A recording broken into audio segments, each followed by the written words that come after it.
កងកងស្ថិតក្នុងចិត្តខ្ញុំជាឋានសួគ៌សុខជារមតែនស្តានសុខុមដែលខ្ញុំស្នេហាទេសភាពទាំងឡាយផ្សព្វផ្សាយគុណធាគឺជាគ្រឿងអលង្ការមករចនាសម្រស់ប្រោះកងស្រមៃដូចស្ថិតនាឋានកែណោនារីភូមិឋានបវរតុបតែងលម្អដូចកងោកពេលពួងទុំលើក្បាលទូកសែនសំត្រឹងត្រង់សងវែងរលើបរលួងភាំងពោផងដូចកែនរីជាប់ចិត្តកយគុណអរុនរៀងរាំងទូកនេះដេដាស់កំរប្រទេសទេសភាពប្រពៃជាប់ចិត្តគយគុណសាយ័នសម័យរលករលេងចាំងរស្មីដូចពេញឆ្នៃរញ្ចនានារីស្លៀងពាំងឆ្លងពណ៌គ្រប់យ៉ា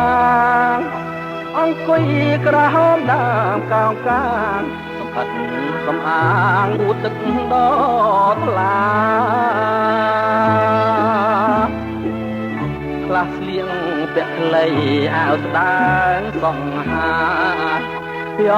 ផាត់មកប៉ះកាយាគប់នេត្រាបុប្ផាកងកង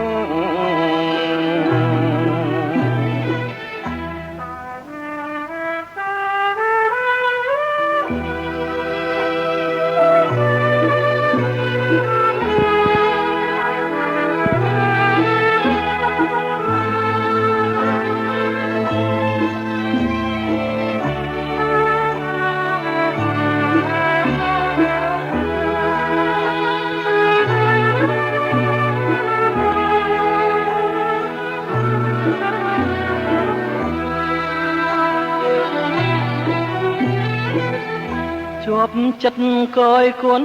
អរុនរៀងរាំងទូកនេះដេដាស់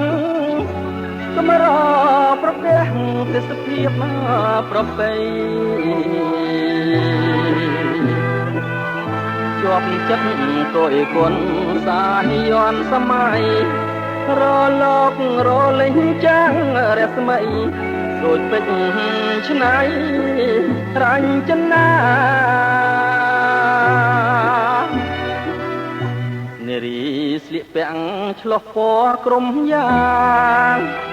អង្គុយក្រហមដើមកោងកាងសម្បត្តិសំអាងងូតទឹកដ៏ថ្លាខ្លះស្លៀងពាំងខ្លីអាវស្ដើងសង្ហាពីអផាត់មកប៉ះកាយាគប់នេត្រាបុប្ផាកងកង